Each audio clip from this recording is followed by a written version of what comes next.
Okay, students, once again, good morning, all the students. So, last time we were talking about some special components like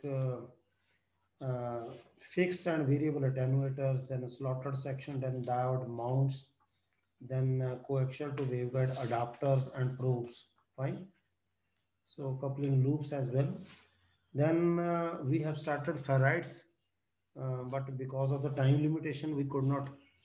Fine. Now again, yesterday I have gone through ferrites. What are ferrites material? In fact, ferrite is a non-magnetic, non-metallic material, which is an insulator but with magnetic properties similar to those of ferrous metals. ਜਿੱਦਾਂ ferrous metals ਦੀਆਂ magnetic properties ਨੇ, ਪਰ ਇਹ insulating in nature ਹੈ ਤੇ ਹੈਗਾ non-metallic ਹੈ. So it's a generic name given to ferromagnetic is ferromagnetic insulators. Uh, ਇਹਦੀ ਸਪੈਸੀਫਿਕ ਰੈਜ਼ਿਸਟਿਵਿਟੀ ਬਹੁਤ ਜ਼ਿਆਦਾ ਆ ਮੈਟਲਸ ਨਾਲੋਂ ਡਾਇਲੈਕਟ੍ਰਿਕ ਕਾਂਸਟੈਂਟ ਵੀ 10 ਤੋਂ 15 ਟਾਈਮ ਜ਼ਿਆਦਾ ਗ੍ਰੇਟਰ ਪਰਮੇਬਿਲਿਟੀ ਹੈ ਉਹ ਵੀ ਸੈਵਰਲ ਥਾਊਜ਼ੈਂਡਸ ਹੈ ਸੈਂਟਰਿਕ ਮਿਕਸਚਰ ਦੇ ਬਣੇ ਹੋਏ ਮੈਟਾਲਿਕ ਆਕਸਾਈਡਸ ਦੇ ਜਨਰਲ ਜਿਹੜੀ ਕੈਮੀਕਲ ਕੰਪੋਜੀਸ਼ਨ ਆ MEO ਇੱਦਾਂ ਅੱਗੇ ਹਾਈਫਨ ਪਾ ਕੇ Fe2O3 ਜਿੱਦਾਂ Fe ਜਿਹੜੀ ਆ ਉਹ ਆਇਰਨ ਹੋ ਗਈ O3 ਜਿਹੜਾ ਆ ਆਇਰਨ ਮੀਨਸ ਮੈਟਲ ਤੇ ਉਹ ਆਕਸੀਜਨ ਹੋ ਗਈ ਸੋ ਮੈਟਲ ਆਕਸਾਈਡ ਦਾ ਦੇ ਕਹਿੰਦਾ ਉਹ ठीक है तो ये डाइवेलेंट इक्वलेंट मैटल ऑक्साइड है डाइवेलेंट मैटल ऑक्साइड है जिमें जिंक ऑक्साइड निकल ऑक्साइड मैंगनीज ऑक्साइड ਜਾਂ ਮਿਕਸਚਰ ਇਹਨਾਂ ਦਾ ਤੇ ਇਹਨਾਂ ਵਿੱਚ ਜਿਹੜੀ ਮੋਸਟ ਕਾਮਨ ਫਰਾਈਡਸ ਆ ਉਹ ਮੈਂਗਨੀਜ਼ ਫਰਾਈਡਸ ਨੇ ਜਿੱਦਾਂ ਮੋਸਟ ਕਾਮਨ ਫਰਾਈਡਸ ਜਿਹੜੇ ਆ ਉਹਦੇ ਵਿੱਚ ਵੈਸੇ ਤਾਂ ਸਾਰੇ ਹੀ ਨੇ ਉਹਨਾਂ ਵਿੱਚ ਮੈਂਗਨੀਜ਼ ਫਰਾਈਡ ਜਿਹਦਾ ਫਾਰਮੂਲਾ ਕੈਮੀਕਲ ਫਾਰਮੂਲਾ ਹੈ zinc fried associated ferromagnetic oxide such as yttrium iron garnet Y3 ਆ ਫਾਰਮੂਲਾ ਯਾਦ ਰੱਖਿਓ YIG ਠੀਕ ਹੈ ਤੇ ਬਾਕੀ ਜਿਹੜਾ ਇਹ ਕੰਪਾਊਂਡਸ ਆਰ obtained ਬਾਈ ਫਾਇਰਿੰਗ ਇਹਨਾਂ ਨੂੰ ਕੀ ਕਰਦੇ ਆ ਇਹ ਜਿਹੜੇ ਕੰਪਾਊਂਡਸ ਅਸੀਂ ਕਿੱਦਾਂ obtain ਕਰਦੇ ਆ ਇਹ ਜਿਹੜੇ ਮੈਟਲ ਆਕਸਾਈਡਸ ਦਾ ਲੈਂਦੇ ਆ ਦਾ ਪਾਊਡਰ ਬਣਾਉਂਦੇ ਉਹਨੂੰ ਕਾਫੀ 1100 ਡਿਗਰੀ ਜਾਂ ਇਸ ਤੋਂ ਵੱਧ ਟੈਂਪਰੇਚਰ ਤੇ ਅਸੀਂ ਫਾਇਰ ਕਰਵਾਉਂਦੇ ਆ ਕਰਨ ਤੋਂ ਬਾਅਦ ਫਿਰ ਅਸੀਂ ਉਹਨੂੰ ਪ੍ਰੈਸ ਕਰਦੇ ਆ ਪ੍ਰੈਸ ਕਰਨ ਤੋਂ ਬਾਅਦ ਉਹਦੀਆਂ ਡਿਫਰੈਂਟ ਸ਼ੇਪਸ ਬਣਾਉਂਦੇ ਆ ਠੀਕ ਹੈ ਇਸ ਤਰੀਕੇ ਨਾਲ ਸਾਡੇ ਕੋਲ ਇਹ ਕੰਪਾਊਂਡਸ ਬਣਦੇ ਨੇ This way, they become ceramic insulators and can be used at microwave frequency. Ferrites are transparent to EM waves. Can since above mentioned all these materials are insulators, fine. EM waves can propagate through them because ferrites have strong magnetic properties. Ferrites ਦੀਆਂ ਉਹ ਸਾਰੇ insulators ਨੇ ਜਿਹੜੇ ਉੱਪਰ mention ਕੀਤੇ ਨੇ EM waves ਉਹਨਾਂ ਵਿੱਚ ਪ੍ਰੋਪੇਗੇਟ ਕਰ ਸਕਦੀ ਹੈ ferrites ਦੀਆਂ ਵੀ strong magnetic properties ਨੇ ਔਰ ਐਕਸਟਰਨਲ ਮੈਗਨੈਟਿਕ ਫੀਲਡਸ ਵੀ ਆਪਾਂ ਇਹਨਾਂ ਨੂੰ ਅਪਲਾਈ ਕਰ ਸਕਦੇ ਇਹਨਾਂ ਦੇ ਉੱਪਰ ਫਰਾਈਡਸ ਦੇ ਉੱਪਰ ਔਰ ਉਹਦੇ ਨਾਲ ਸੈਵਰਲ ਇੰਟਰਸਟਿੰਗ ਰਿਜ਼ਲਟ ਸਾਨੂੰ ਮਿਲਦੇ ਆ ਜਿਹਦੇ ਵਿੱਚ ਫੈਰਾਡੇ ਲਾ ਵੀ ਇਨਕਲੂਡ ਹੈ ਫੈਰਾਡੇ ਰੋਟੇਸ਼ਨ ਵੀ ਇਨਕਲੂਡ ਹੈ ਔਰ ਇਹ ਜਿਹੜੀ ਫੈਰਾਡੇ ਰੋਟੇਸ਼ਨ ਹੈ ਇਹ ਅੱਗੇ ਜਿਹੜੀਆਂ ਮਾਈਕ੍ਰੋਵੇਵ ਫਰਾਈਡ ਬੇਸਡ ਡਿਵਾਈਸਿਸ ਹੋਣਗੀਆਂ ਉਹਦੇ ਵਿੱਚ ਇਸ ਫੈਰਾਡੇ ਰੋਟੇਸ਼ਨ ਦੀ ਇੰਪੋਰਟੈਂਸ ਦੱਸੀ ਆ ਇਲੈਕਟ੍ਰੋਮੈਗਨੈਟਿਕ ਵੇਵ ਰੇ ਪ੍ਰੋਪੇਗੇਟ ਥਰੂ ਦੀ ਫਰਾਈਡ ਪਰ ਇਹਦੇ ਨਾਲ ਜਦੋਂ ਇਹ ਇਲੈਕਟ੍ਰੋਮੈਗਨੈਟਿਕ ਵੇਵਸ ਪ੍ਰੋਪੇਗੇਟ ਕਰਦੀ ਆ ਇਹਨਾਂ ਦੇ ਵਿੱਚ ਹੀ ਤੇ ਕੀ ਸਾਹਮਣਾ ਕਰਨਾ ਪੈਂਦਾ encounter strong interaction with spinning electrons and gives rise to desirable magnetic properties in ferrites ਜਦੋਂ ਸਪਿਨਿੰਗ ਇਲੈਕਟ੍ਰੋਨਸ ਨਾਲ ਇਹਦੀ ਇੰਟਰੈਕਸ਼ਨ ਹੁੰਦੀ ਹੈ ਇਨਕਾਊਂਟਰਿੰਗ ਹੁੰਦੀ ਆ ਉਹਦੇ ਨਾਲ ਡਿਜ਼ਾਇਰੇਬਲ ਮੈਗਨੈਟਿਕ ਪ੍ਰੋਪਰਟੀਜ਼ ਜਿਹੜੀਆਂ ਫਰਾਈਡਸ ਦੇ ਵਿੱਚ ਡਿਵੈਲਪ ਹੋ ਜਾਂਦੀਆਂ ਠੀਕ ਹੈ ਔਰ ਕੀ ਹੁੰਦਾ ਜਿਹੜੇ ਇਲੈਕਟ੍ਰੋਨਸ ਆ ਉਹਦੇ ਪੇਅਰ ਵੀ ਬਣਦੇ ਕਹਿੰਦਾ ਪੇਅਰਡ ਇਲੈਕਟ੍ਰੋਨ ਕਿਸੇ ਖਾਸ ਮਟੀਰੀਅਲਸ ਦੇ ਉਹ ਉਹਨਾਂ ਕੈਂਸਲ देयर ਮੈਗਨੇਟਾਈਜੇਸ਼ਨ ਇਫੈਕਟਸ ਕਿਉਂ due to electrons rotating in opposite ਔਰ ਦੋ ਇਲੈਕਟ੍ਰੋਨਸ ਦਾ ਪੇਅਰ ਬਣਦਾ ਜੇ ਔਰ ਆਪੋਜ਼ਿਟ ਡਾਇਰੈਕਸ਼ਨ ਦੇ ਵਿੱਚ ਰੋਟੇਟ ਕਰ ਰਿਹਾ ਤੇ ਉਹਦੀ ਮੈਗਨੇਟਾਈਜੇਸ਼ਨ ਇਫੈਕਟਸ ਜਿਹੜਾ ਉਹ ਕੈਂਸਲ ਹੋ ਜਾਏਗਾ ਪਰ ਅਗਰ if unpaired electrons are present they give rise to magnetic movements and hence magnetic property ਜੇ ਅਨਪੇਅਰਡ ਇਲੈਕਟ੍ਰੋਨਸ ਆ ਫਿਰ ਉਹਨਾਂ ਦਾ ਮੈਗਨੇਟਾਈਜੇਸ਼ਨ ਇਫੈਕਟ ਕੈਂਸਲ ਨਹੀਂ ਹੋਣਾ ਮੈਗਨੈਟਿਕ ਮੂਵਮੈਂਟਸ ਡਿਵੈਲਪ ਹੋ ਜਾਣਗੇ ਉਹਦੇ ਨਾਲ ਮੈਗਨੈਟਿਕ ਪ੍ਰੋਪਰਟੀਜ਼ ਵੀ ਇਨਹਾਂਸ ਹੋਏਗੀ spinning electron may be taken as small magnetic dipole ਜਿਹੜਾ ਮੰਨ ਲਓ ਇੱਕ ਵੀ ਇਲੈਕਟ੍ਰੋਨ ਘੁੰਮ ਰਿਹਾ ਠੀਕ ਹੈ ਉਹਨੂੰ ਅਸੀਂ ਉਹ ਕਹਿੰਦਾ ਉਹਨੂੰ ਉਹ as a small magnetic dipole consider ਕਰਦਾ ਸਮਾਲ ਮੈਗਨੈਟਿਕ ਡਾਇਪੋਲ ਠੀਕ ਹੈ तो मैं ਤੁਹਾਨੂੰ ਅਗਲੀ ਡਾਇਗਰਾਮ ਵਿੱਚ ਦਿਖਾਣਾ ਕੱਲ ਆਪਾਂ ਇੱਥੇ ਤੱਕ ਪੜ੍ਹ ਲਿਆ ਸੀ ਕਹਿੰਦਾ when magnetic field is applied ਜਦੋਂ ਐਕਸਟਰਨਲ ਗਿਆ ਨਾ ਇਹਨੂੰ ਐਕਸਟਰਨਲ ਮੈਗਨੈਟਿਕ ਫੀਲਡ ਵੀ ਦੇ ਸਕਦੇ ਆ ਤੇ ਸੈਵਰਲ ਇੰਟਰਸਟਿੰਗ ਰਿਜ਼ਲਟ ਸਾਨੂੰ ਮਿਲਦੇ ਆ। ਜਦੋਂ ਹੁਣ ਮੈਗਨੈਟਿਕ ਫੀਲਡ ਜਦੋਂ ਅਸੀਂ ਅਪਲਾਈ ਕਰਦੇ ਹਾਂ, it tries to align in addition to its rotation. ਕਾਹਦੇ ਨਾਲ ਅਲਾਈਨ ਕਰਨਾ? In the direction of magnetic field forming. ਤੇ ਜਦੋਂ ਇਹ ਕੀ ਹੈ ਜਿਹੜਾ, ਕਿਉਂਕਿ ਉਹ ਮੈਗਨੈਟਿਕ ਪ੍ਰੋਪਰਟੀ ਤਾਂ ਸ਼ੋ ਕਰਦਾ ਹੀ ਆ, ਤੇ ਜਦੋਂ ਅਸੀਂ ਮੈਗਨੈਟਿਕ ਫੀਲਡ ਅਸੀਂ ਅਪਲਾਈ ਕਰਦੇ ਹਾਂ, ਇਹਦੀ ਕੋਸ਼ਿਸ਼ ਹੈ ਕਿ ਮੈਗਨੈਟਿਕ ਫੀਲਡ ਦੀ ਡਾਇਰੈਕਸ਼ਨ ਦੇ ਵਿੱਚ ਉਸ ਰੋਟੇਸ਼ਨ ਦੇ ਵਿੱਚ ਉਹਨਾਂ ਅਲਾਈਨ ਕਰਕੇ ਇੱਕ ਕਲਾਸੀਕਲ ਸਪਿਨਿੰਗ ਗਾਇਰੋਸਕੋਪ ਟੌਪ ਬਣ ਜਾਂਦਾ ਇੱਦਾਂ। ਅਗਲੀ ਫਿਗਰ 'ਚ ਦਿਖਾਉਣਾ, ਆਹ ਦੇਖੋ ਇਸ ਤਰੀਕੇ ਨਾਲ, ਠੀਕ ਹੈ। ਮਤਲਬ ਇਲਸਟ੍ਰੇਸ਼ਨ ਦਿਖਾ ਲਈ ਹੈ ਸਪਿਨਿੰਗ ਇਲੈਕਟ੍ਰੋਨਸ ਦੀ ਐਜ਼ ਗਾਇਰੋਸਕੋਪ ਟੌਪ ਇੱਦਾਂ, ਠੀਕ ਹੈ ਨਾ। ਉਹ ਜਿਹੜਾ ਇਲੈਕਟ੍ਰੋਨ ਘੁੰਮ ਰਿਹਾ ਆਰ ਐ ਫੀਲਡ ਨੂੰ ਜਦੋਂ ਇੰਟਰੈਕਟ ਕਰਨਾ, ਆਹ ਡਾਇਰੈਕਸ਼ਨ ਆਫ ਟਾਰਕ ਹੈ, ਯਾਨੀ ਇੱਦਾਂ। ਇਹਦੇ ਵਿੱਚ ਮੈਗਨੈਟਿਕ ਡਾਈਪੋਲਸ ਜਿਹੜੇ ਆ ਉਹ ਬਣ ਜਾਂਦੇ ਆ। ਫਰਾਈਡਸ ਪ੍ਰੋਪਰਟੀ ਜਿਹੜੀਆਂ ਇੱਦਾਂ ਸ਼ੋ ਕਰਦਾ। ਇਨ ਫਰਾਈਡਸ ਅਨਕੈਂਸਲਡ electron spins are mutually parallel throughout the domains of uniform magnetization।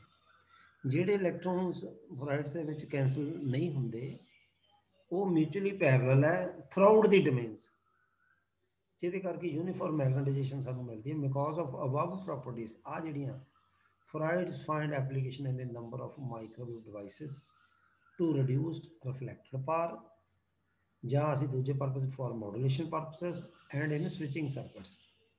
तो इन्हां प्रॉपर्टीज़ करके असी फ्राइड्स दी एप्लीकेशन माइक्रोवेव डिवाइस दे विच किद्दां लभदे हां बई, मतलब वो रिफ्लैक्टेड पावर नूं घटाउंदी है, मॉडूलेशन परपस लई यूज़ कर सकते हैं, जां स्विचिंग सर्किट विच असी उहनूं यूज़ कर सकते हैं। Use of ferrites in a number of microwave devices is काते बेस्ड ने, based on the fact that, आ पॉइंट नोट करना, that propagation constants for different modes of polarization of an electromagnetic ray are different। ਹੁਣ ਜਿਹੜੀ polarisation ਆ ਉਹ left ਤੇ right handed circular polarisation ਹੋ ਸਕਦੀ ਆ। ਜਿਹੜਾ ਸਿਗਨਲ ਹੈ ਉਹ ਲੈਫਟ ਹੈਂਡ ਸਾਈਡ ਵਿੱਚ ਵੀ ਘੁੰਮ ਸਕਦਾ ਤੇ ਰਾਈਟ ਹੈਂਡ ਸਾਈਡ ਵਿੱਚ ਵੀ ਘੁੰਮ ਸਕਦਾ, ਉਹਨੂੰ ਸਰਕੂਲਰ ਪੋਲਰਾਈਜੇਸ਼ਨ ਕਹਿੰਦੇ ਆ, ਠੀਕ ਹੈ। ਸਰਕੂਲਰ ਪੋਲਰਾਈਜੇਸ਼ਨ ਦਾ ਮਤਲਬ ਹੈ ਸੈਂਟਰ ਤੋਂ ਲੈ ਕੇ ਜਿਹੜਾ ਵੀ ਉਹਦਾ ਡਾਇਆ ਜਦੋਂ ਘੁੰਮਦਾ ਤੇ ਸਾਰੀ ਡਾਇਰੈਕਸ਼ਨ ਦੇ ਵਿੱਚ ਪਾਵਰ ਸੇਮ ਰਹਿਣੀ ਹੈ, ਠੀਕ ਹੈ। तो की आंदा use of ferrites in a number of microwave devices. Ferrites का जिहड़ा यूज़ है माइक्रोवेव डिवाइस दे विच किस फैक्ट ते आधारित है, that propagation constants for different modes कादे, different modes of polarization of an electromagnetic ray are different. तो प्रोपिगेशन कॉन्स्टेंट भी डिफरेंट मूड्स दे modes of polarization of EM wave दे वो भी डिफरेंट होंगे, ठीक है। पोलराइजेशन लैफ्ट से राइट, लैफ्ट हैंड से राइट हैंडेड सर्कुलर पोलराइजेशन हो सकती है। यह पॉइंट देखना केस बेस्ड इफेक्ट है भी प्रोपिगेशन कॉन्स्टेंट जो डिफरेंट मोड्स से वो भी डिफरेंट ने। एंड ये की होता this gives rise to non reciprocal Faraday rotation. ये सानू नॉन रेसिप्रोकल फैराडे रोटेशन जी वो मिलती है एज प्रॉपर्टीज करके। So the desirable magnetic properties of the ferrites can be obtained by considering the gyroscopic motion of the electron। कहना जे magnetic properties Freud's ਦੀਆਂ डिजायरेबल ਅਸੀਂ obtain ਕਰਨੀਆਂ, ਫਿਰ ਇੱਕ ਇਲੈਕਟ੍ਰੋਨ ਦੀ ਗਾਇਰੋਸਕੋਪਿਕ ਮੋਸ਼ਨ ਨੂੰ ਕੰਸੀਡਰ ਕਰੋ, ਉੱਥੋਂ ਤੁਹਾਨੂੰ ਪਤਾ ਲੱਗ ਜਾਏਗਾ। ਉਹਦੇ ਕਰਕੇ ਮੈਗਨੈਟਿਕ ਡਾਇਪੋਲ ਜਾਂ ਮੈਗਨੈਟਿਕ ਮੂਵਮੈਂਟ ਡਿਵੈਲਪ ਹੋਣਗੇ, ਜਿਹਦੇ ਕਰਕੇ ਫਰਾਈਡਸ ਦੇ ਵਿੱਚ ਮੈਗਨੈਟਿਕ ਪ੍ਰੋਪਰਟੀਜ਼ ਐਸਟੈਬਲਿਸ਼ ਹੋ ਜਾਣਗੀਆਂ। ਹੁਣ ਆਹ ਪੁਆਇੰਟ ਨੋਟ ਕਰੋ, ਕਹਿੰਦਾ when two circularly polarized waves, ਦੋ circularly polarized waves are rotating anti clockwise, जिदा एक इदा घूम रही है, एक उदो उल्ट घूम रही है, ठीक है। एंड ये are clockwise and other anti clockwise, दो एक क्लॉकवाइज घूम रही है, दूजी एंटी क्लॉकवाइज घूम रही है।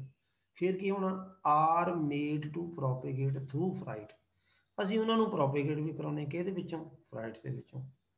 और दोनों वेव्स नाल जिहड़ा मटीरियल है, फ्राइड मटीरियल है, वो अलग तरीके ना जिहड़े the material reacts differently to the two rotating fields. First किहड़ा आ, मान लो एक क्लॉकवाइज घूम रहा, दूजा किहड़ा एंटी क्लॉकवाइज घूम रहा, किहदे विच ही प्रोपेगेट कर रहा है, फ्राइड विच ही। तो जदों एंटी क्लॉकवाइज दा क्लॉकवाइज जिहड़ियां polarized circular polarized waves rotate कर रही, एक क्लॉकवाइज दूजी एंटी क्लॉकवाइज, और प्रोपेगेट कर दी किहदे विच ही, फ्राइड विच ही। ਤੇ ਫਰਾਈਡ ਜਿਹੜਾ ਮਟੀਰੀਅਲ ਦੋਨਾਂ ਨੂੰ ਡਿਫਰੈਂਟ ਰੋਟੇਟਿੰਗ ਫਲੂਇਡਸ ਨੂੰ ਡਿਫਰੈਂਟ ਵੇ ਨਾਲ ਰਿਐਕਟ ਕਰੂਗਾ, ਮਤਲਬ ਦੋਨਾਂ ਨੂੰ ਡਿਫਰੈਂਟਲੀ ਕੰਸੀਡਰ ਕਰੂਗਾ। ਸਮਝ ਆ ਗਈ?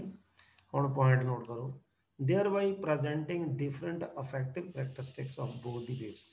obviously ਜੇ ਜਿਹੜਾ ਮਟੀਰੀਅਲ ਦੋਨੋਂ waves ਨੂੰ ਜਿਹੜਾ ਉਹਦੇ ਵਿੱਚ ਹੀ ਪ੍ਰੋਪੇਗੇਟ ਕਰ ਰਹੀਆਂ ਕਲੌਕਵਾਈਜ਼ ਤੇ ਐਂਟੀ ਕਲੌਕਵਾਈਜ਼, ਜੇ ਦੋਨਾਂ ਨੂੰ ਡਿਫਰੈਂਟ ਵੇ ਨਾਲ ਰਿਐਕਟ ਕਰ ਰਿਹਾ ਤੇ ਫਿਰ ਉਹਨਾਂ ਦੀਆਂ ਜਿਹੜੀਆਂ ਕਰੈਕਟਰਿਸਟਿਕਸ ਆ obviously they presenting different affective characteristics of both the waves, ਉਹ ਵੀ ਅਲੱਗ-ਅਲੱਗ ਹੋ ਜਾਣਗੇ। ਜਿੱਦਾਂ ਮਿਊ ਆਰ ਐਪਸਿਲਨ r1 ਮਿਊ r1 ਜਾਂ ਰੋ 1, ਇਹ ਮੰਨ ਲਓ, ਇਹ ਮੰਨ ਲੈਂਦੇ ਆ ਵੀ ਲੈਫਟ ਸਰਕੂਲਰਲੀ ਪੋਲਰਾਈਜ਼ਡ ਵੇਵ ਵਾਸਤੇ ਆ ਪਰਮਿਟਿਵਿਟੀ, ਰੈਲੇਟਿਵ ਪਰਮੇਬਿਲਿਟੀ ਤੇ ਜਾਂ ਆਹ ਰੈਜ਼ਿਸਟਿਵਿਟੀ, ਠੀਕ ਹੈ। ਇਹ ਇੱਕ ਲੈਫਟ ਸਰਕੂਲਰਲੀ ਪੋਲਰਾਈਜ਼ਡ ਵਾਸਤੇ ਅਲੱਗ ਹੈ ਤੇ ਇਦਾਂ ਹੀ ਆ ਜਿਹੜੀਆਂ ਦੋਨੋਂ ਚੀਜ਼ਾਂ ਇਸ ਰਾਈਟ ਸਰਕੂਲਰਲੀ ਪੋਲਰਾਈਜ਼ਡ ਵਾਸਤੇ ਅਲੱਗ ਹੈ। ਕਿਉਂ ਇਦਾਂ ਦੋਨੋਂ ਅਲੱਗ-ਅਲੱਗ ਕਿਉਂ ਆਏ ਇਹ ਜਿਹੜੀਆਂ ਕਰੈਕਟਰਿਸਟਿਕਸ? ਕਿਉਂਕਿ ਮਟੀਰੀਅਲ ਦੋਨਾਂ ਵੇਵਸ ਨੂੰ ਡਿਫਰੈਂਟ ਵੇ ਨਾਲ ਰਿਐਕਟ ਕਰਦਾ। ਸਮਝ ਆਈ? ਇੱਕ ਜੇ ਕਲੌਕਵਾਈਜ਼ ਘੁੰਮ ਰਹੀ, ਦੂਜੀ ਐਂਟੀ ਕਲੌਕਵਾਈਜ਼ ਘੁੰਮ ਰਹੀ। तो ਜਿਹਦੇ ਵਿੱਚ ਇਹ ਰਿਲੇਟਿਵ ਡਾਇਲੈਕਟ੍ਰਿਕ ਕਾਂਸਟੈਂਟ ਹੈ, ਇਹ ਰਿਲੇਟਿਵ ਪਰਮੇਬਿਲਿਟੀ ਹੈ, ਇਹ ਸਪੈਸੀਫਿਕ ਰੈਜ਼ਿਸਟੈਂਸ ਹੈ। ਸਪੈਸੀਫਿਕ ਰੈਜ਼ਿਸਟੈਂਸ ਜਿਹਨੂੰ ਆਪਾਂ ਰੈਜ਼ਿਸਟਿਵਿਟੀ ਵੀ ਕਹਿ ਦਿੰਦੇ ਹਾਂ। ਹੁਣ ਆਪਾਂ ਫੈਰਾਡੇ ਰੋਟੇਸ਼ਨ ਦੀ ਗੱਲ ਕਰਦੇ ਹਾਂ। ਮਾਈਕਲ ਫੈਰਾਡੇ ਦੇਖੋ 1845 ਚ, ਇਹਦਾ ਮਤਲਬ 1900 ਤੱਕ 55 ਸਾਲ, ਉਹ 2000 ਤੱਕ, ਇਹ 100 ਸਾਲ ਹੈ, 155 ਤੇ 21 ਆ, ਜਾਨੀ 176 ਸਾਲ ਹੋ ਗਿਆ ਉਹਨੂੰ, ਮਾਈਕਲ ਫੈਰਾਡੇ ਨੂੰ। 176 ਈਅਰ ਪਹਿਲਾਂ ਉਹਨੇ ਕੀ ਕੀਤਾ ਸੀ? ਡੈਮੋਨਸਟ੍ਰੇਟਡ ਦੈਟ, ਕੀ ਕਹਿੰਦਾ? ਪਲੇਨ ਆਫ ਪੋਲਰਾਈਜੇਸ਼ਨ ਕਿਹਦਾ? ਆਫ ए ਲੀਨੀਅਰਲੀ ਸਰਕੂਲਰ ਪੋਲਰਾਈਜ਼ਡ ਲਾਈਟ ਦਾ। ਮਤਲਬ ਜਿਹੜੀ ਲੀਨੀਅਰਲੀ ਸਰਕੂਲਰ ਜਾਂ ਲੀਨੀਅਰਲੀ ਜਿਹੜੀ ਪੋਲਰਾਈਜ਼ਡ ਲਾਈਟ ਹੈ, ਉਹਦਾ ਜਿਹੜਾ ਪਲੇਨ ਆਫ ਪੋਲਰਾਈਜੇਸ਼ਨ ਹੈ ਉਹ ਕਿੱਦਾਂ ਰੋਟੇਟ ਕਰਦਾ? ਇੱਥੇ ਲੀਨੀਅਰਲੀ ਪੋਲਰਾਈਜ਼ਡ ਲਾਈਟ ਨਹੀਂ ਰੋਟੇਟ ਕਰਦੀ, ਉਹਦਾ ਪਲੇਨ ਆਫ ਪੋਲਰਾਈਜੇਸ਼ਨ ਰੋਟੇਟ ਕਰਦਾ। Demonstrate that plane of polarization of a linearly polarized light is rotated. Light ਨਹੀਂ ਰੋਟੇਟ ਕਰਦੀ, ਉਹਦਾ ਪਲੇਨ ਆਫ ਪੋਲਰਾਈਜੇਸ਼ਨ ਰੋਟੇਟ ਕਰਦਾ। ਕਦੋਂ? when it passes through certain magnetized material। ਉਹ ਕੌਣ ਆ? ਜਿਵੇਂ ਫੈਰਾਈਡਸ। तो ਉਹਦਾ ਪਲੇਨ ਆਫ ਪੋਲਰਾਈਜੇਸ਼ਨ ਰੋਟੇਟ ਕਰੂਗਾ ਜਦੋਂ ਲੀਨੀਅਰਲੀ ਪੋਲਰਾਈਜ਼ਡ ਲਾਈਟ ਨੂੰ ਅਸੀਂ ਕਿਸੇ ਖਾਸ ਮਟੀਰੀਅਲ ਦੇ ਵਿੱਚੋਂ, ਉਹ ਮਟੀਰੀਅਲ ਜਿਹਦੇ ਕੋਲ ਮੈਗਨੈਟਿਕ ਪ੍ਰੋਪਰਟੀਜ਼ ਹੈਗੀਆਂ ਨੇ ਜਾਂ ਸਰਟਨ ਮੈਗਨੇਟਾਈਜ਼ਡ ਮਟੀਰੀਅਲ ਜਿਵੇਂ ਫਰਾਈਡਸ ਆ, ਠੀਕ ਹੈ, ਠੀਕ ਹੈ, ਤੇ ਉਹਦਾ ਪਲੇਨ ਆਫ ਪੋਲਰਾਈਜੇਸ਼ਨ ਰੋਟੇਟ ਕਰੂਗਾ। ਦੂਜਾ ਹਾਂ ਹਾਂ ਦੂਜਾ parallel to the direction of the applied. ਸ਼ਰਤ ਇਹ ਵੀ ਆ ਕਿ ਰੋਟੇਟ ਕਰਨ ਦੇ ਨਾਲ ਜਿਹੜਾ ਅਸੀਂ ਮੈਗਨੈਟਿਕ ਫੀਲਡ ਦਿੰਦੇ ਆ, that should be parallel to the direction of the, ਜਾਂ ਜਿਹੜਾ ਉਹਦੇ ਵਿੱਚ ਸੌਰੀ ਮੈਗਨੈਟਿਕ, ਕਿਉਂਕਿ ਮੈਗਨੈਟਿਕ ਮਟੀਰੀਅਲਸ ਤਾਂ ਹੈਗਾ ਹੀ ਆ ਤੇ ਉਹਦੀਆਂ ਮੈਗਨੈਟਿਕ ਪ੍ਰੋਪਰਟੀਜ਼ ਵੀ, ਉਹਦਾ ਮੈਗਨੈਟਿਕ ਫੀਲਡ ਵੀ ਹੋਊਗਾ। ਉਹ ਕਿਹਦੇ ਪੈਰਲਲ ਹੋਊਗਾ? Parallel to the direction of the applied magnetic field. ਪਤਾ ਲੱਗ ਗਿਆ? ਜਿਹੜਾ ਬਾਹਰੋਂ ਮੈਗਨੈਟਿਕ ਫੀਲਡ ਦੇਣਾ ਤੇ ਜਿਹੜਾ ਉਹਦੀਆਂ ਆਪਣੀਆਂ ਮੈਗਨੈਟਿਕ ਪ੍ਰੋਪਰਟੀਜ਼ ਕਰਕੇ ਮੈਗਨੈਟਿਕ ਫੀਲਡ ਐਸਟੈਬਲਿਸ਼ ਪਹਿਲਾਂ ਹੀ ਵਿੱਚ ਹੋਇਆ, ਦੋਨਾਂ ਦੀ ਮਤਲਬ ਉਹਨਾਂ ਦੀ ਇਹ it should be parallel to the direction of the applied magnetic field. ਪਤਾ ਲੱਗ ਗਿਆ? ਇੱਕ ਪੁਆਇੰਟ। ਅਗਰ ਇਹ ਚੀਜ਼ ਮਤਲਬ ਲਾਈਟ ਵਾਸਤੇ ਟਰੂ ਸੀ, ਲਾਈਟ ਮੀਨਸ ਲਾਈਟ ਵੇਵਸ ਆਉਂਦੀਆਂ ਜਦੋਂ ਆਪਾਂ ਇਲੈਕਟ੍ਰੋਮੈਗਨੈਟਿਕ ਸਪੈਕਟਰਮ ਦੇਖਦੇ ਹਾਂ, ਮਾਈਕ੍ਰੋਵੇਵ ਰੀਜਨ ਤੋਂ ਬਾਅਦ ਜਿਹੜਾ ਲਾਈਟ ਰੀਜਨ ਆਉਂਦਾ ਜਿਹਦੇ ਵਿੱਚ ਇਨਫਰਾਰੈਡ ਰੀਜਨ ਆ ਗਿਆ, ਵਿਜ਼ੀਬਲ ਸਪੈਕਟਰਮ ਆ ਗਿਆ, ਅਲਟਰਾਵਾਇਲਟ ਰੇਜ਼ ਆ ਗਈ। ਕਹਿੰਦਾ ਜੇ ਇਹ ਚੀਜ਼ ਲਾਈਟ ਵਾਸਤੇ ਟਰੂ ਆ, why it should not be true for microwaves. ਇਹ ਕਹਿੰਦਾ ਮਾਈਕ੍ਰੋਵੇਵ ਵਾਸਤੇ ਵੀ ਟਰੂ ਆ। ਹੁਣ ਸਮਝ ਆ ਗਈ ਗੱਲ ਬੱਚਿਓ? ਹੈਲੋ ਹੈਲੋ, ਹਾਂ ਬੱਚੇ, ਹੁਣ ਦੇਖੋ। ਹਾਂਜੀ ਸਰ। ਹਾਂ 7 ਰਹਿ ਗਏ। ਪਹਿਲਾਂ ਦੇਖੋ 9 10 ਹੋ ਗਏ ਸੀ, ਹੁਣ ਫਿਰ 7 ਰਹਿ ਗਏ। ਦੇਖਿਆ? ਚਲੋ ਐਨੀਵੇ ਤੁਹਾਡੀ ਮਰਜ਼ੀ। ਹੁਣ ਠੀਕ ਹੈ। ਸੋ ਆਪਾਂ ਇਸ ਚੀਜ਼ ਨੂੰ ਅੰਡਰਸਟੈਂਡ ਕਰਨ ਵਾਸਤੇ ਅਸੀਂ ਕੀ ਕਰਦੇ ਹਾਂ? Consider for an infinite lossless medium. ਆਪਾਂ ਇੱਕ ਲਾਸਲੈਸ ਮੀਡੀਅਮ ਜਿਹੜਾ ਇਨਫਾਈਨਾਈਟ ਆ, ਮੰਨ ਲਓ ਐਸਾ ਮੀਡੀਅਮ ਜਿਹੜਾ ਲਾਸਲੈਸ ਵੀ ਆ ਤੇ ਇਨਫਾਈਨਾਈਟ ਵੀ ਆ, ਉਹ ਆਪਾਂ ਕੰਸੀਡਰ ਕਰਦੇ ਹਾਂ। ਇਹ ਸਟੈਟਿਕ ਫੀਲਡ B0 ਜਾਨੀ ਸਟੈਟਿਕ ਮੈਗਨੈਟਿਕ ਫੀਲਡ B0 ਅਸੀਂ ਉਹਨੂੰ ਅਪਲਾਈ ਕਰਦੇ ਹਾਂ ਇਨ ਦੀ Z ਡਾਇਰੈਕਸ਼ਨ। ਆਹ ਦਿਖਾ, ਆ ਮੈਂ ਦਿਖਾਣਾ ਅਗਲੇ ਡਾਇਗਰਾਮ। ਆਹ ਦੇਖੋ ਇਦਾਂ ਇਸ ਡਾਇਰੈਕਸ਼ਨ ਦੇ ਵਿੱਚ ਅਸੀਂ ਸਟੈਟਿਕ ਮੈਗਨੈਟਿਕ ਫੀਲਡ ਦਿਖਾ ਦਿੰਦੇ ਹਾਂ। ਜਿਹੜੀ ਮਤਲਬ ਇਹ ਆ Z ਜੇ 0 ਆ, ਇਟ ਮੀਨਸ ਲੈਂਥ 0 ਆ, ਠੀਕ ਹੈ। तो इस पॉइंट ਤੇ ਜਿੱਦਾਂ ਲੈਂਥ ਜਿਹੜੀ ਆ ਉਹ L ਹੋ ਗਈ ਸੇ ਪਤਾ ਲੱਗ ਗਿਆ।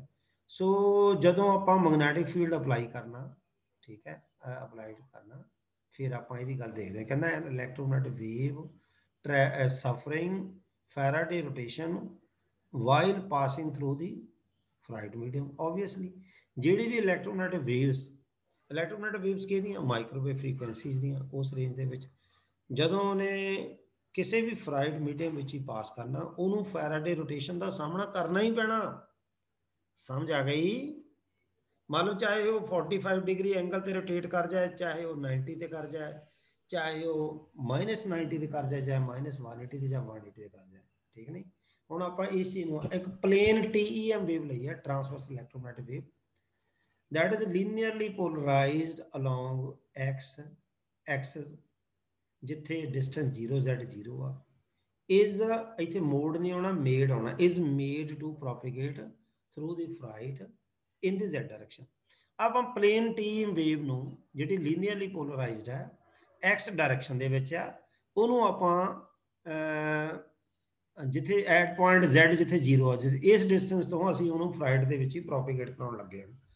ਕੀ ਹੋਣਾ, ਕਿਉਂਕਿ ਜਦੋਂ ਵੀ ਇਹਨੇ ਵੇਵ ਨੂੰ ਪ੍ਰੋਪੇਗੇਟ ਕਰਨਾ, ਓਬਵੀਅਸਲੀ ਇਹਨੂੰ ਜੇ ਫਰਾਈਟ ਵਿੱਚ ਆ ਤੇ ਉਹਦੀਆਂ ਪ੍ਰੋਪਰਟੀਜ਼ ਨੂੰ ਸਾਹਮਣਾ ਕਰਕੇ ਉਹਨੂੰ ਫੈਰਾਡੇ ਰੋਟੇਸ਼ਨ ਨਾਲ ਉਹਨੂੰ ਸਫਰ ਕਰਨਾ ਪੈਣਾ।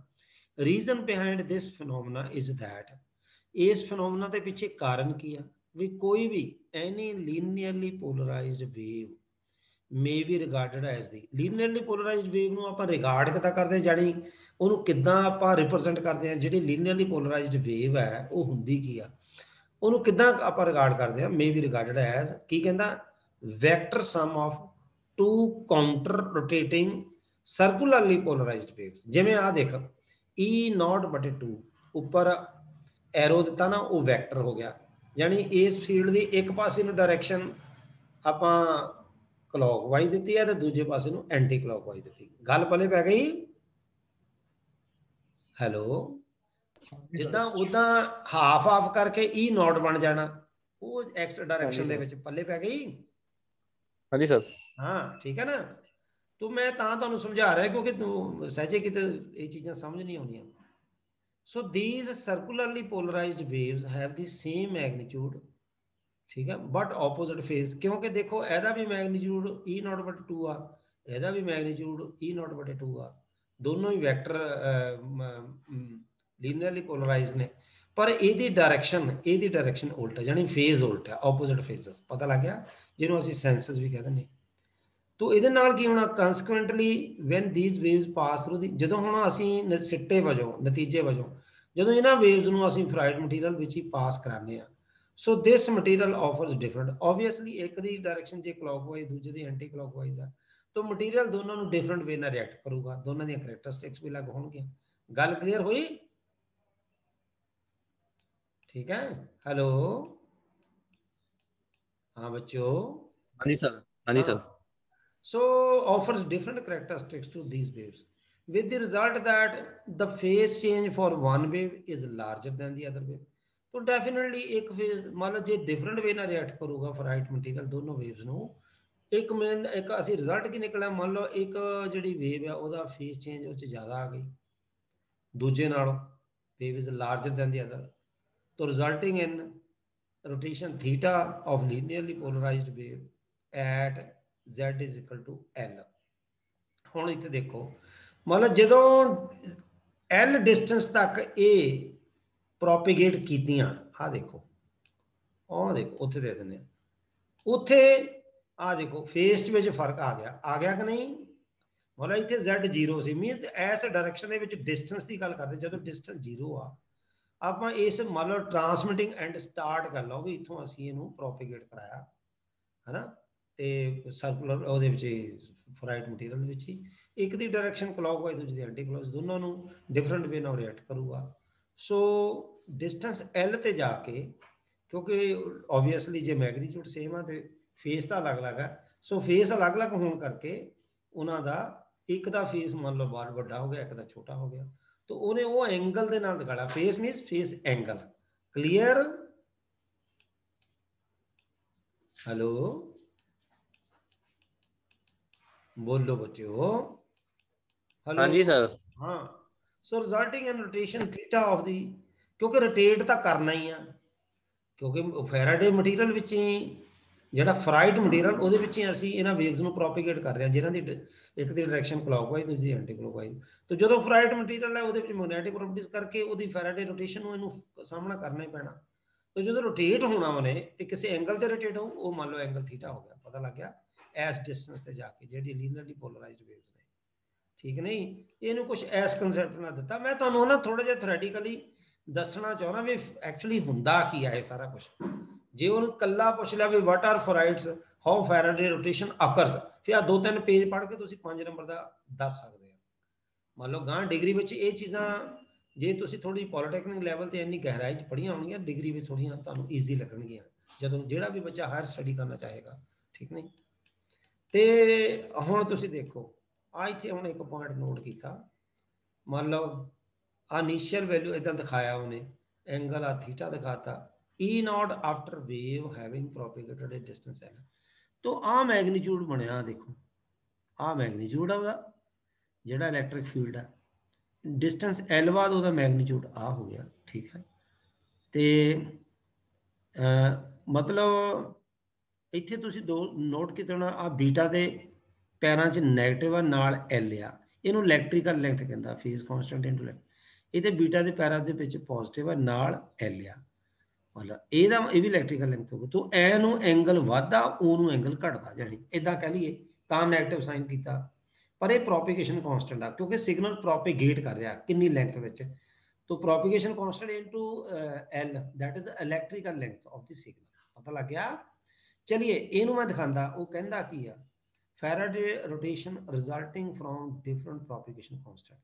ਜੇ ਪ੍ਰੋਪਗੇਸ਼ਨ ਕਾਂਸਟੈਂਟ ਜਿੱਦਾਂ ਇੱਕ ਪੋਜ਼ਿਟਿਵ ਹੈ ਤੇ ਦੂਜਾ ਨੈਗੇਟਿਵ ਹੈ, ਜੇ ਇਸ ਤਰ੍ਹਾਂ ਦੀ ਪੋਲਰਾਈਜੇਸ਼ਨ ਹੈ ਤੇ ਫੈਰਾਡੇ ਰੋਟੇਸ਼ਨ ਜਿਹੜੀ ਆ ਉਹ ਡਿਫਰੈਂਟ ਪ੍ਰੋਪਗੇਸ਼ਨ ਕਾਂਸਟੈਂਟਸ ਕਰਕੇ ਸਾਨੂੰ ਇਸ ਤਰ੍ਹਾਂ ਦੀ ਰਿਜ਼ਲਟਿੰਗ ਆਊਟ ਆ ਰਹੀ ਹੈ, ਠੀਕ ਹੈ। ਇਸ ਨੂੰ ਆਪਾਂ ਮਾੜਾ ਜਿਹਾ ਹੋਰ ਪੜ੍ਹਦੇ ਹਾਂ, ਪੇਜ ਯਾਰ 3 ਹੀ ਅਜੇ ਕਵਰ ਹੋਇਆ, ਟਾਈਮ ਹੋ ਰਿਹਾ ਫਾਸਟ। ਚਲੋ ਅੱਗੇ ਆ ਜਾਂਦੇ ਆਪਾਂ।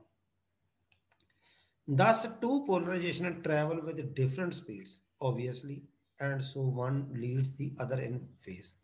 ਤੇ ਜੇ ਦੋ ਪੋਲਰਾਈਜੇਸ਼ਨ ਦਾ, ਜਿੱਦਾਂ ਕੱਲ ਵੀ ਆਪਾਂ ਦੱਸਦੇ ਸੀ ਵੀ ਜੇ path length difference, path length ਦੇ ਵਿੱਚ ਡਿਫਰੈਂਸ ਆਏਗਾ ਤੇ ਜਦੋਂ ਉਹਨੇ ਰੀਇਨਫੋਰਸਿੰਗ ਕਰਨਾ ਦੋ ਵੇਵਸ ਨੇ ਤੇ ਉਹਨਾਂ ਦੇ ਵਿੱਚ ਫੇਸ ਸ਼ਿਫਟ ਆ ਜਾਣੀ ਆ, ਤੇ ਜਿਸ ਰਿਸੀਵਿੰਗ ਐਂਡ ਤੇ ਉਹਦਾ ਵੈਕਟਰ ਸਮ ਮਿਲਣਾ। ਇੱਥੇ ਵੀ ਜਦੋਂ ਹੁਣ ਇੱਕ ਐਂਡ ਤੋਂ ਦੂਜੇ ਐਂਡ ਤੇ ਜਾ ਰਹੇ ਆ, दोनों वेव्स की जी पोलराइजेशन अलग अलग है, लीनियरली पोलराइज्ड वेव है, प्लेन ऑफ पोलराइजेशन अलग है, एक मान लो लेफ्ट ऑफ एक लेफ्ट है एक राइट है, लीनियरली सर्कुलर पोलराइज दे जो प्लेन ऑफ पोलराइजेशन है वो रोटेट करता, ठीक है। वेव जो प्रोपिगेट कर रही फराइड मटीरियल के ही उन्हें एनर्जी फैराडे रोटेशन सामना करना पैना, ठीक है, क्योंकि दोनों जड़ियाँ जड़े कंपोनेंट ने एक क्लॉकवाइज है एक एंटी क्लॉकवाइज है, तो वो नाल की आ two polarization travel with different speeds जड़ियाँ, तो एक left hand circularly polarized wave है, दूजी राइट हैंडेड, तो दोनों की जो स्पीड अलग अलग है ऑब्वियसली फिर उन्होंने फेज भी फर्क पै जाना। क्लीयर, मान लो एक का फेज ज़्यादा दूजे नालों घट, दूजे का घट होएगा। तो अगे पॉइंट की कहता, कहता the two polarization do combine, दोनों polarization combine, but resultant plane polarized wave suffers a phase rotation equal to 1/2 of the difference between the phase shift of the component circularly polarized waves। जिदा हाँ मतलब अद्धा दो दो जो polarisation combine होनी आ ते जेड़ा उन्हां दा रिजल्टेंट प्लेन बनना, two polarization do combine but resultant plane, resultant दो पोलराइजेशन दा दो वेव्स है, ਉਹਦਾ ਰਿਜ਼ਲਟੈਂਟ ਜਿਹਦਾ ਬਣਨਾ ਨਾ, ਉਹ ਜਿਹੜਾ ਪਲੇਨ ਬਣਿਆ ਇਹ ਪਲੇਨ ਨਹੀਂ ਦਿਖਾਇਆ, resultant plane polarized wave suffers a Faraday rotation, phase rotation, ਉਹ ਕਿਹਦੇ ਬਰਾਬਰ ਆ, equal to 1/2 of the difference between the phase shift, ਠੀਕ ਹੈ। ਅੱਧਾ ਜਿੰਨਾ ਜਿੰਨਾ ਜਿੰਨਾ ਜਿੰਨਾ ਇੱਕ ਪੋਲਰਾਈਜ਼ਡ ਵੇਵ ਤੋਂ ਦੂਜੀ ਪੋਲਰਾਈਜ਼ਡ ਵੇਵ ਤੱਕ ਜਿੰਨਾ ਐਂਗਲ ਬਣਿਆ ਤੇ ਜਿਹੜਾ ਰਿਜ਼ਲਟੈਂਟ ਆ ਉਹ ਅੱਧਾ ਆ ਜਾਣਾ, ਉੱਥੇ ਦਿਖਾਇਆ ਹੀ ਆ ਉਹਨੇ, पता लग गया, of the component circular polar wave, ठीक है। So if the direction of the propagation is reversed, हुण जे असीं पहला 0 तो L लगाए सी, हुण जे L तो 0 1 आइए फिर polarisation the plane of polarization continue to rotate in the same direction ਆ ਪੁਆਇੰਟ ਨੋਟ ਕਰਨ ਵਾਲਾ ਜਿਹੜਾ plane of polarization ਆ ਉਹ ਉਸੇ ਹੀ ਡਾਇਰੈਕਸ਼ਨ ਦੇ ਵਿੱਚ ਰੋਟੇਟ ਕਰੇਗਾ ਠੀਕ ਹੈ the wave will come back at 0 polarized at angle 2 theta relative to x axis ਹੁਣ angle ਡਬਲ ਹੋ ਜਾਏਗਾ ਠੀਕ ਹੈ ਨਾ 2 theta twice of angle theta ਤੇ so the angle of theta is given by और 2 ਜਿਹੜਾ ਇਧਰ ਨੀਚੇ ਆ ਗਿਆ ਆ ਦੇਖੋ ਉਹਨੇ ਕਿਹਾ ਨਾ ਇਲੈਕਟ੍ਰੀਕਲ ਲੈਂਥ ਦਾ ਹਾਫ ਇਹ ਜਿਹੜਾ ਠੀਕ ਹੈ ਨਹੀਂ ਆ 2 ਥੀਟਾ ਜੇ ਇਹ ਕਹ ਲਈਏ ਵੀ ਜੇ 2 ਇਧਰ ਲੈਣਾ ਇਧਰ ਬੀਟਾ ਐਲ ਹੋਗਾ ਚਾਹੇ ਉਹ ਪੋਜ਼ਿਟਿਵ ਹੋ ਸਕਦਾ ਜਾਂ ਉਹ ਨੈਗੇਟਿਵ ਵੀ ਹੋ ਸਕਦਾ ਐਲ ਜਿਹੜੀ ਆ ਉਹ length of the ferrite rod ਹੈ ਬੀਟਾ ਪੋਜ਼ਿਟਿਵ ਕੀ ਹੈ phase shift for right hand circularly polarized waves ਵਾਸਤੇ that is component in the clockwise direction wave with respect to some reference है ना ते जेड़ा नेगेटिव है बीटा फॉर लेफ्ट सर्कल को कंपोनेंट है anti clockwise with respect to AC reference no same reference no ठीक है but in practical freight medium there will be a finite losses प्रैक्टिकल फ्राइट मीडियम ਵਿੱਚ ਕੁਝ लॉसेस ਹੁੰਦੇ ਆ ਸੋ ਵੀ ਨੋ ਦੈਟ ਪ੍ਰੋਪਗੇਸ਼ਨ ਕਾਂਸਟੈਂਟ ਜਿਹੜਾ ਸਾਨੂੰ ਇਹ ਵੀ ਪਤਾ ਉਹ ਅਲਫਾ ਪਲੱਸ ਜੇ ਬੀਟਾ ਹੁੰਦਾ ਜੇ ਲਾਸ ਜਿਹਦੇ ਵਿੱਚ ਜਦੋਂ ਉਹਨੇ ਸਿਗਨਲ ਨੇ ਪ੍ਰੋਪਗੇਟ ਕਰਨਾ ਉਹਦਾ ਲਾਸ ਹੋਣਾ ਹੀ ਹੋਣਾ और ਜਦੋਂ ਸਿਗਨਲ ਪ੍ਰੋਪਗੇਟ ਕਰੇਗਾ ਉਹਦੇ ਫੇਸ 'ਚ ਵੀ ਫਰਕ ਆਉਣਾ ਹੀ ਹੋਣਾ ਤੇ ਜਿਹੜਾ ਫੇਸ ਸ਼ਿਫਟ ਹੈ ਉਹ ਬੀਟਾ ਨੇ ਦੱਸਣਾ ਜਿਹੜਾ ਲਾਸ ਉਹ ਅਲਫਾ ਨੇ ਦੱਸਣਾ ਠੀਕ ਹੈ ਅਲਫਾ ਜਿਹੜਾ ਅਟੈਨੂਏਸ਼ਨ ਕਾਂਸਟੈਂਟ ਹੈ ਫੇਸ ਕਾਂਸਟੈਂਟ ਹੈ but propagation constant for circularly polarized will have unequal attenuation constant and unequal phase constant ਆਹ ਪੁਆਇੰਟ ਨੋਟ ਕਰੋ ਜਿਹੜਾ propagation constant circular polarized wave ਵਾਸਤੇ ਆ ਉਹਦਾ ਕੀ ਆ ਉਹਦੀ ਅਨਈਕੁਅਲੀ ਅਟੈਨੂਏਸ਼ਨ ਹੋਣੀ ਆ ਤੇ ਅਨਈਕੁਅਲੀ ਫੇਸ ਕਾਂਸਟੈਂਟ ਹੋਣਾ ਸੋ ਇਹਨਾਂ ਰੀਜ਼ਨ ਕਰਕੇ the direction of Faraday rotation will be different in two regions beyond and below the resonant frequency ਠੀਕ ਹੈ तो ਹੁਣ ਅੱਗੇ ਉਹਨਾਂ ਦੇਖੋ ਅੱਗੇ ਥੱਲੇ ਦਿੱਤਾ ਉਹਨੇ ਐਜ਼ ਵੀ ਦੇਖੋ ਇੱਥੇ ਆ ਥੋੜਾ ਜਿਹਾ show a 2 port ferrite device with plane of polarization rotating in the same direction ਚਾਹੇ ਮੈਂ 1 ਤੋਂ 2 ਜਾਵਾਂ ਚਾਹੇ 2 ਤੋਂ 1 ਜਾਵਾਂ plane of polarization the rotation ਇਦਾਂ ਹੀ ਰਹੂਗੀ ਸਮਝ ਆ ਗਈ if I am moving from 1 to 2 or vice versa 2 to 1 but plane of polarization ਜਿਹੜੀ ਆ ਉਹਦੀ rotation same ਰਹੇਗੀ ਗੱਲ ਕਲੀਅਰ ਹੋਈ ਠੀਕ ਹੈ ਆ ਦੇਖੋ हाँ जी सर हाँ so as we have already stated that planar polarization continue to rotate in the same direction even if the direction of the propagation is reversed चाहे 1 to 2 होवे चाहे 2 to 1 2 होवे so planar polarization ਦੀ direction ਜਿਹੜੀ ਉਹ same ਰਹੇਗੀ ਹੁਣ ਅੱਗੇ ਕੀ ਕਹਿੰਦਾ for a 2 port ferrite device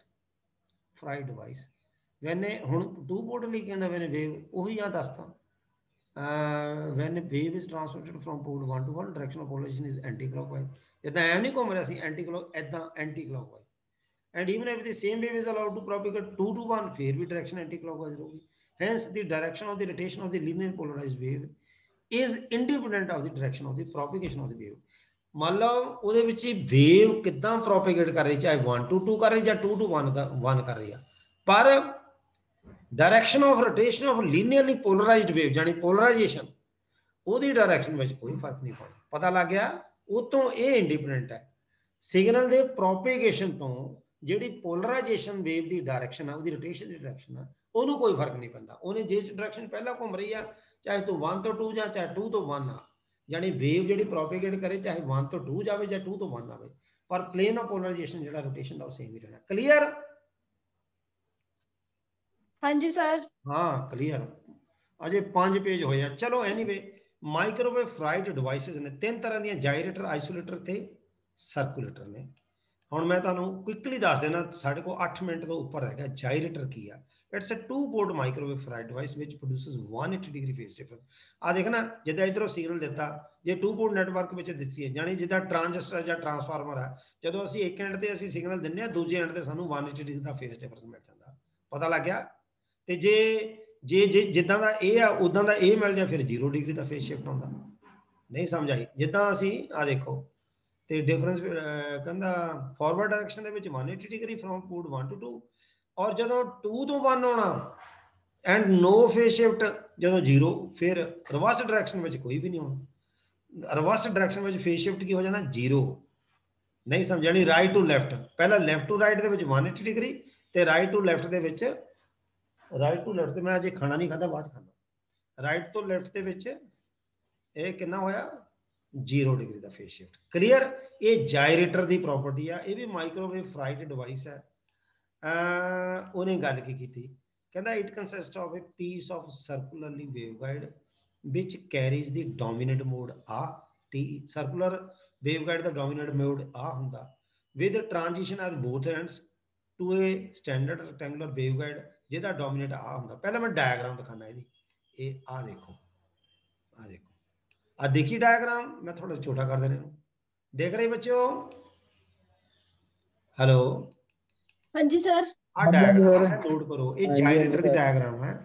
बेशक थोड़े सिलेबस नहीं, मैं फिर भी दस देना। देखो आ पार्ट रैक्टेंगुलर है, वो भी पार्ट रैक्टेंगुलर, पर आप रैक्टेंगुलर तो सर्कुलर च आए।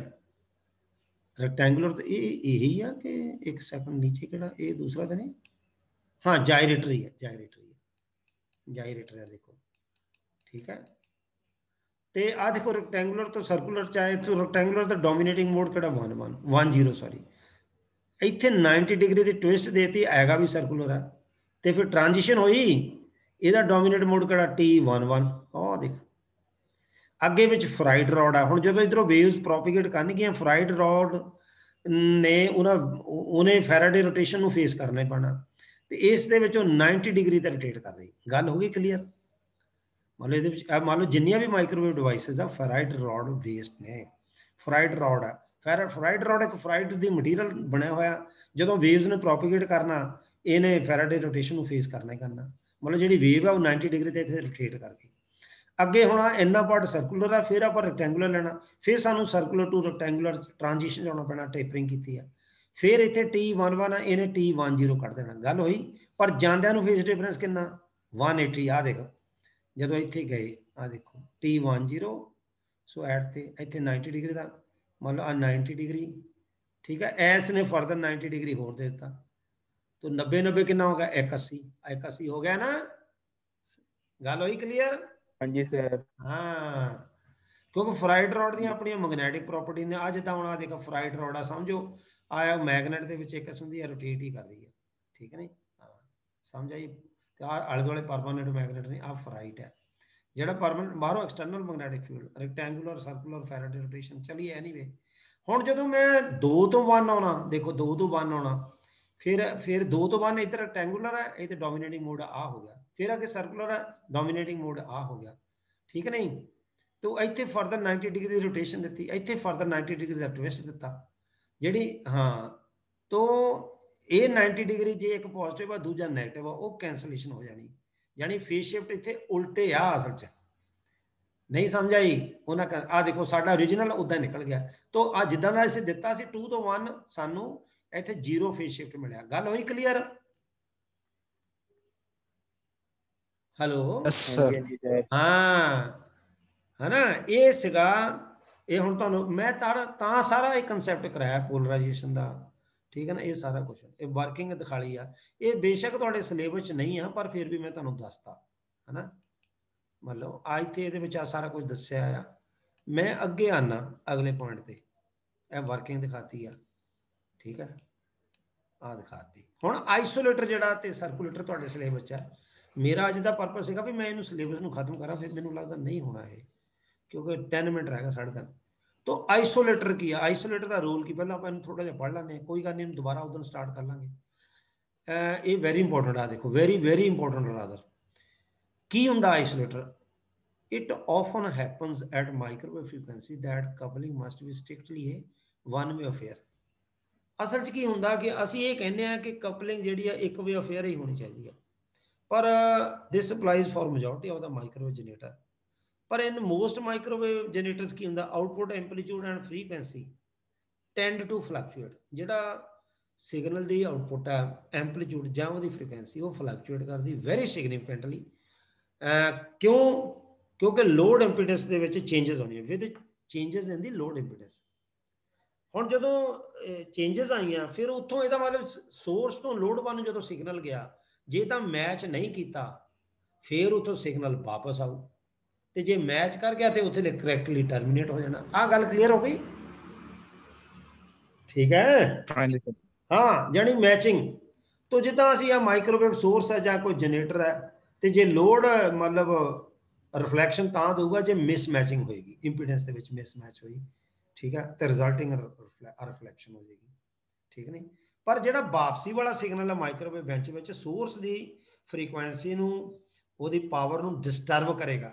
ਫਿਰ ਕੀ ਕਰੀਏ, ਵਾਪਸੀ ਵਾਲਾ ਸਿਗਨਲ ਇਹ ਤੋਂ ਵੱਖਰਾ ਹੋਣਾ ਚਾਹੀਦਾ, ਜਾਨੀ ਆਈਸੋਲੇਟ ਕਰੀਏ। ਇਸ ਕਰਕੇ ਜਦੋਂ ਮਾਈਕ੍ਰੋਵੇਵ ਬੈਂਚ ਤੇ ਆਪਾਂ ਪ੍ਰੈਕਟੀਕਲ ਕਰਾਂਗੇ, ਤੁਹਾਨੂੰ ਇੱਕ ਮੈਂ ਆਈਸੋਲੇਟਰ ਵਿੱਚ ਦਿਖਾ ਲੂੰਗਾ। ਤਾਂ ਉਸ ਆਈਸੋਲੇਟਰ ਦਾ ਰੋਲ ਕੀ ਆ ਫਿਰ, ਕਿ ਜਿਹੜਾ ਵਾਪਸੀ ਵਾਲਾ ਸਿਗਨਲ ਹੈ ਤੋਂ ਰਿਫਲੈਕਟ ਹੋ ਕੇ ਆ ਰਿਹਾ, ਉਹ ਸੋਰਸ ਦੀ ਫ੍ਰੀਕੁਐਂਸੀ ਨੂੰ ਤੇ ਉਹਦੀ ਪਾਵਰ ਨੂੰ ਡਿਸਟਰਬ ਨਾ ਕਰੇ। ਗੱਲ ਕਲੀਅਰ ਹੋਈ जी सर। ਹਾਂ, ਇਸ ਕਰਕੇ ਅਸੀਂ ਮਾਈਕ੍ਰੋਵੇਵ ਸੋਰਸ ਤੇ ਲੋਡ ਦੇ ਵਿੱਚ ਆਈਸੋਲੇਟਰ ਲਗਾ ਲਈਦਾ। ਜਿਹੜਾ ਵਾਪਸੀ ਵਾਲਾ ਆ ਉਹਨੂੰ ਇਹਨੇ ਬੁੱਚ ਲੈਣਾ, ਇਹਨੂੰ ਨਹੀਂ ਡਿਸਟਰਬ ਕਰਨਾ। ਸਮਝ ਆ ਗਈ? तो इस तरीके का थोड़ा बहुत ਇਹਨੂੰ ਆਪਾਂ ਹੁਣ ਫਿਰ ਨੈਕਸਟ ਟਾਈਮ ਹੀ ਕਰਾਂਗੇ, 1.5 ਮਿੰਟ ਰਹਿ ਗਿਆ। ਕਹਿੰਦਾ what these reflected waves should not be allowed to reach the microwave source which will cause instability of for amplitude and frequency of the microwave source, so means must be found to ensure the coupling is unidirectional from। तो ਕਿਹੜੇ ਅਸੀਂ ਸਾਧਨ ਅਪਣਾਈਏ ਵੀ coupling ਸਿਰਫ ਜਿਹੜੀ ਆ ਉਹ ਯੂਨੀਡਾਇਰੈਕਸ਼ਨਲ ਵੀ ਹੋਵੇ, ਜਾਨੀ ਜਨਰੇਟਰ ਤੋਂ ਲੋਡ ਵੱਲ ਹੀ ਹੋਵੇ, ਜਾਨੀ ਇਹ ਨਹੀਂ ਵੀ ਲੋਡ ਤੋਂ ਜਨਰੇਟਰ ਵੱਲ ਵੀ ਆਵੇ, ਉਹ ਤਾਂ ਫਿਰ ਪ੍ਰੋਬਲਮ ਆ ਗਿਆ ਨਾ। ਇਸ ਕਰਕੇ ਸਮ ਮੀਨਸ ਅਸੀਂ ਆਈਸੋਲੇਸ਼ਨ ਦੇ ਅਪਲਾਈ ਕਰਦੇ ਹਾਂ। ਉਹ ਕਿਹੜੇ ਨੇ ਪ੍ਰੋਵਾਈਡਡ, ਕਿਹਦੇ ਲਈ ਅਸੀਂ ਪ੍ਰੋਵਾਈਡ ਕਰਦੇ ਹਾਂ ਵੀ ਰਿਫਲੈਕਟਡ ਵੇਵ ਨੂੰ ਬੁੱਚਣਾ।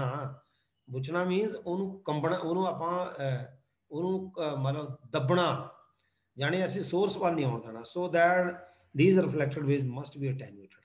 ਓਬਵੀਅਸਲੀ ਅਟੈਨੂਏਸ਼ਨ ਜਾਣੀ ਉਹਨਾਂ ਨੂੰ ਖਤਮ ਕਰਨਾ ਜ਼ਰੂਰੀ ਹੈ, ਠੀਕ ਹੈ, ਠੀਕ ਨਹੀਂ। ਇਸ ਕਰਕੇ ਮਤਲਬ ਅਟੈਨੂਏਸ਼ਨ ਜਿਹੜੀ ਆ, ਓਕੇ, ਮਤਲਬ ਇੱਥੇ ਸਾਰਾ ਇੱਥੇ ਅਟੈਨੂਏਟ ਹੋ ਜਾਏ, ਜਿਹੜੀਆਂ ਰਿਫਲੈਕਟਡ ਵੇਵਸ ਆ ਇੱਥੇ ਅਟੈਨੂਏਸ਼ਨ ਹੋ ਜਾਣ। So when an isolated and settled generator and load, generator is coupled to the load end with zero attenuation, ठीक है। After reflection from the load end are completely absorbed by the isolator. In this way, microwave source output is not adversely affected by the reflected wave from the load, ठीक है। Thus, in the presence of the isolator, microwave source appears to be matched for all loads। ਗੱਲ ਹੋ ਗਈ clear? ਜੇ isolator present ਰਹੂਗਾ ਫਿਰ ਜਿਹੜੀ microwave source ਹੈ ਇਦਾਂ ਲੱਗਦਾ ਜਿੰਨੇ ਮੋਰੇ ਲੋਡ ਲੱਗੇ ਸਾਰਿਆਂ ਨਾਲ ਉਹ ਮੈਚਡ ਹੈ, ਕਿਉਂਕਿ ਜਿਹੜਾ ਰਿਫਲੈਕਟਡ ਕੰਪੋਨੈਂਟ ਆ ਉਹ ਆਈਸੋਲੇਟਰ ਨੇ ਜ਼ੀਰੋ ਕਰ ਦੇਣਾ। ਪਈ ਬੱਚਿਓ, हाँ जी। ਹੁਣ ਆਪਣਾ ਟਾਈਮ 1 ਮਿੰਟ